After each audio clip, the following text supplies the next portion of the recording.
कलाकारों का होगा धमाल, एनडीटीवी पूछेगा सवाल। देखिए क्या होता है नेताजी का हाल।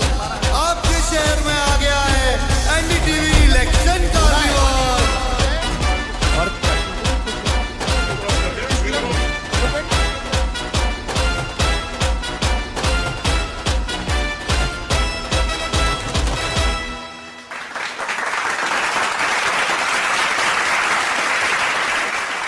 नमस्कार, मैं हूं शुभेंदु सिंह। एनडीटीवी के इलेक्शन कार्निवल पर एक बार फिर से आप सभी का बहुत स्वागत है। 9000 किलोमीटर से ज्यादा का सफर एनडीटीवी का ये कारवा अब तक तय कर चुका है, जिसमें हमने देश भर के अलग अलग राज्यों में वहां की जनता से बात की है, उनके मुद्दों को जाना है और अब ये कारवा आगे बढ़ते हुए गुरुग्राम में पहुंचा है। ये गुरुग्राम वो जगह है जहां पर कहा जाता है कि पांडवों के राजा युधिष्ठिर, जिन्होंने अपने गुरु द्रोणाचार्य को अपनी ये भूमि ये गुरु दक्षिणा में दे दी थी, ये सौंप दी थी। और दिल्ली से सटा हुआ एक ऐसा शहर जो कि बड़ा विश्वविख्यात है, साइबर सिटी के नाम से इसकी पहचान है, ग्लोबल सिटी बनने का इंतजार है और इसीलिए यहां के लोगों के सपने बहुत बड़े हैं। सपनों को कितना पूरा अभी तक राजनीतिक दलों के नेता कर पाए हैं, यहां पर इससे पहले जो सांसद थे उन्होंने कितना काम किया, एक बार फिर से वो मैदान में है और तमाम दूसरे जो नेता हैं क्या उनके बड़े मुद्दे हैं, ये सभी चीजें हम जानने की कोशिश करेंगे। और चलिए अब इस कारवा को आगे बढ़ाते हुए आज के खास पैनल से आपको हम मिलवा देते हैं। हमारे साथ अलग अलग राजनीतिक दलों के नेता प्रतिनिधि हमारे साथ कार्यक्रम में जुड़ चुके हैं। हमारे साथ कांग्रेस पार्टी से जितेंद्र कुमार भारद्वाज जी कार्यक्रम में जुड़ चुके हैं। सर, बहुत स्वागत है आपका एनडीटीवी के इलेक्शन कार्निवल पर। हमारे साथ भारतीय जनता पार्टी से प्रवक्ता सिद्धार्थ यादव जी कार्यक्रम में जुड़ चुके हैं। सिद्धार्थ जी, बहुत स्वागत है आपका, तालियों के साथ स्वागत कीजिए। और इस बीच हमारे साथ जननायक जनता पार्टी से प्रवक्ता दीपकमल सारण जी हमारे साथ कार्यक्रम में जुड़ चुके हैं। दीपकमल जी, बहुत स्वागत है आपका भी। लेकिन शुरुआत में सबसे पहले सिद्धार्थ यादव जी आपसे ही करना चाह रहा हूं। मैं सबसे पहले आपसे जानना चाह रहा हूं एक चीज, क्योंकि जिस तरीके की चीजें अभी तक चल रही हैं हरियाणा के अंदर, क्योंकि हमने हर राज्य की परिस्थितियों को देखा, लेकिन हरियाणा में जब हमारा ट्रक पहुंचा, यहाँ की लोगों से, यहाँ की जनता से जब हमने बात की तो उन्होंने कहा साहब कि लोकसभा इलेक्शन की बात तो अलग है, लेकिन विधानसभा में बहुत कुछ अलग चल रहा है। विधानसभा में चीजें बहुत अलग चल रही हैं। जो गठबंधन के साथी थे वो अलग चले गए, जो साथ में निर्दलीय समर्थन दे रहे थे वो अलग चले गए। तो अब लोकसभा चुनाव की बात, आप 400 पार का नारा दे रहे हैं, ये सब कैसे पूरा हो पाएगा? सबसे पहले तो आज आप गुरुग्राम की हमारी नगरी में आए हैं, आपका बहुत बहुत स्वागत। जब हम आपके स्टूडियोज में जाते हैं तो आप हमारा स्वागत करते हैं। आज आप हमारे शहर में आए हैं, इसलिए आपका इस पावन धरा पर बहुत स्वागत। 400 पार मात्र एक नारा नहीं है, ये इस देश की हकीकत बनने जा रही है। और हकीकत इसलिए क्योंकि देश में एक ऐसा नेतृत्व आया जिसने इस देश को सपना देखने के लिए काबिल बनाया कि भारत अगर विकसित भारत बन सकता है, 2047 में बन सकता है, भारत के लोगों की काबिलियत के आधार पर बन सकता है, तो आदरणीय प्रधानमंत्री नरेंद्र मोदी द्वारा हुआ। और इसीलिए गुरुग्राम तो ग्लोबल मिलेनियम सिटी है। आज 500 फॉर्च्यून 500 की कंपनियों में से 300 का हेडक्वार्टर गुरुग्राम में है। आपका ये ट्रक आया है गुरुग्राम में, अगर 10 साल पहले आया होता तो कहीं गड्ढे में फंस गया होता। पर आज कितने अंडरपासेस हैं, हर जगह से बड़े से बड़ा गुड़गांव में इंफ्रास्ट्रक्चर आया, आज द्वारका एक्सप्रेसवे आया, आज मुंबई का एक्सप्रेसवे आया, आज दूरी आपकी कम हो गई, सहूलियत आपकी इतनी बढ़ गई, बिजली आपको यहां पे आ पा रही है। नहीं तो बिजली और गुरुग्राम में, हरियाणा के अंदर कांग्रेस के राज में असंभव थी। आज जब ऐसा एक दौर देखने को मिल पा रहा है तो मैं मानता हूं कि कितने भी कोशिश कांग्रेस पार्टी या कोई विरोधी दल करे और एक माहौल बनाने की कोशिश करे, विधानसभा में तो ऐसा हो जाएगा, तब तो ऐसा हो जाएगा। 14 में भी यही कहा था, 19 में भी यही कहा, तीसरी बार हरियाणा की 10 में से 10 और विधानसभा के भी पूर्ण बहुमत की सरकार भारतीय जनता पार्टी बनाएगी। आप कह रहे हैं कि साथ मिल रहा है, जनता का साथ मिल रहा है, लेकिन आपके सहयोगी छोड़ के जा रहे हैं। नहीं, किसके लिए कह रहे हैं आप?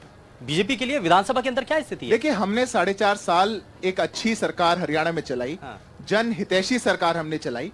लोकसभा का चुनाव आया, वो भी एक इंडिपेंडेंट पॉलिटिकल पार्टी और हम भी एक इंडिपेंडेंट पॉलिटिकल पार्टी हैं। ठीक है, चुनाव लड़ने के लिए हमारे मतभेद हुए और हम लोग सामंजस्य बना करके या सीट शेयरिंग या जो भी कारण से हम नहीं जा पाए, वो अपना चुनाव लड़ रहे हैं, हम अपना चुनाव लड़ रहे हैं। और हरियाणा में सरकार भारतीय जनता पार्टी की है, इसलिए विधानसभा में साथ रहे, लेकिन अब आप अलग अलग एक दूसरे को गाली देंगे फिर?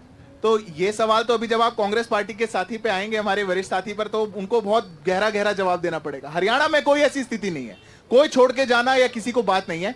जब एजेंडा आपका ये हो कि आपको हरियाणा की जनता के लिए जनहितैषी कार्यों को करना है और हरियाणा की जनता की आकांक्षाओं को पूरा करना है, तो इन बातों को नहीं सोचा जाता। नायब जी के नेतृत्व में मजबूत सरकार चल रही है जो पूरे हरियाणा के लिए विकास का काम कर। ठीक है दीपकमल जी, वजह क्या रही है? क्योंकि ये बड़ा मुद्दा है लोकसभा चुनावों के अंदर, जनता के मन में सवाल यही है हरियाणा के अंदर कि साहब पहले विधानसभा में साथ थे, आज लोकसभा में अलग अलग खड़े हुए हैं?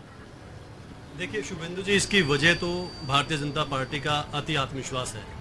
जैसे भाई साहब से आप सिद्धार्थ जी से पूछ रहे थे कि हरियाणा में स्थिति क्या है, गुड़गांव की स्थिति क्या है, लेकिन ये अपनी पार्टी का आपके सवाल की बजाय और आगे की बातें और ज़्यादा ऐसी बातें जो कि धरातल पर नहीं है वो कह रहे हैं। वही हाल बीजेपी का है।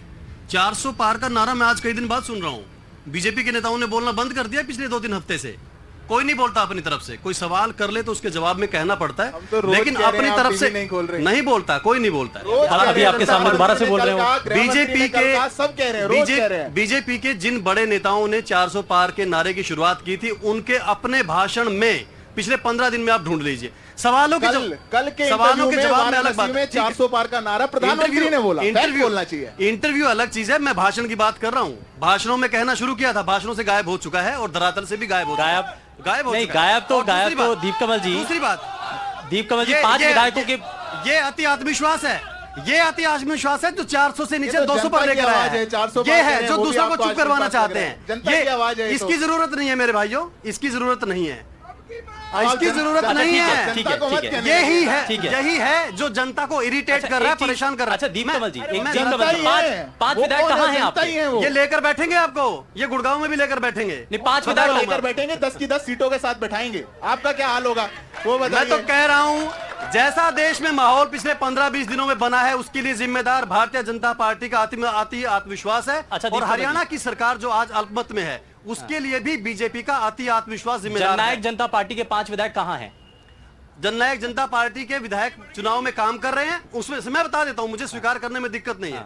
हमारे कुछ विधायक ऐसे जरूर हैं जो आगे का देखकर अक्टूबर में जो विधानसभा के चुनाव है, उस वक्त कहां पर उनको टिकट लेनी है, वहां लाइन में लगना चाहते हैं, वहां की लाइन में लगना चाहते हैं 10वें 12वें नंबर पर। जो हमारी पार्टी के चुने हुए विधायक थे वो बीजेपी। आपने गलत लोगों पर भरोसा कर लिया? भरोसा तो करना पड़ता है, ये तो पक्का है। जब पार्टी बनानी हो, नई पार्टी खड़ी करनी हो, भरोसा करना पड़ता है। हर तरह के लोगों पर भरोसा करना पड़ता है। भरोसा बिना पार्टी नहीं बनेगी। जो भरोसा किया वो पूरा उतरा। भारतीय जनता पार्टी के साथ हमने 4.5 अच्छी सरकार चलाई, इसमें कोई दो राय नहीं है। हमारे पास जो विभाग थे हमने कसर नहीं छोड़ी। 12,000 करोड़ रुपए का जीएसटी हरियाणा में और इतना ही उत्तर प्रदेश में। उत्तर प्रदेश में हम 10वें हिस्से के राज्य हैं। और मैं बता देता हूं, 6,000 करोड़ रुपए का स्टाम्प ड्यूटी का रेवेन्यू होता था हरियाणा का, 12,000 करोड़ को क्रॉस कर गया। एक्साइज ड्यूटी, जहां पर आप बैठे हैं, जहां दिख रहा है आपको आसपास ये चमक दमक, 6,000 करोड़ रुपए का रेवेन्यू होता था कांग्रेस के आखिरी साल में। हमने उसको 12,000 करोड़ तक, कांग्रेस के नहीं, 4 साल पहले, 4 साल में 6 से 12,000 कौन करता है बताओ। ये हमने काम किए हैं। वही सड़कों पे भी काम किए हैं। लेकिन हाँ ठीक है, मैं कह रहा हूं ना, अति आत्मविश्वास है। 10 की 10 सोचकर कि क्यों जेजेपी के साथ 1-2 सीट शेयर करनी, 10 की 10 बीजेपी के कमल होने चाहिए। अब रिजल्ट आएगा, देख लेना आप, 50% भी नहीं आएंगे, ये मैं बता रहा हूं आपको। हरियाणा में हरियाणा ये नतीजे तय कर देंगे। अपना 0% तो बता ही नहीं रहे। मैं जितेंद्र जी को जरा इसमें जोड़ लेता हूं। जितेंद्र जी, देखो, अभिनेता मुझे लगता है कांग्रेस का नंबर आ जाएगा। बिल्कुल 10% तो समय आप देंगे। नहीं, बिल्कुल पूरा समय आपके पास ही है।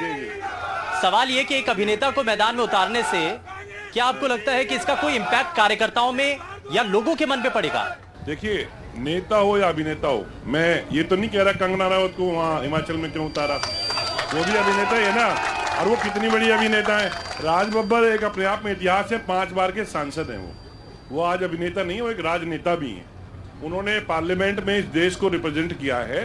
और ऐसा नहीं कि कांग्रेस पार्टी में वो ठीक है बहुत लंबे समय से, समाजवादी पार्टी से भी वो सांसद रहे आगरा से, और वो एक ही जगह से रहे 3 बार। फिर आपको बता दूं क्यों उन्होंने छोड़ा, क्योंकि वो सीट रिजर्व कर गई थी।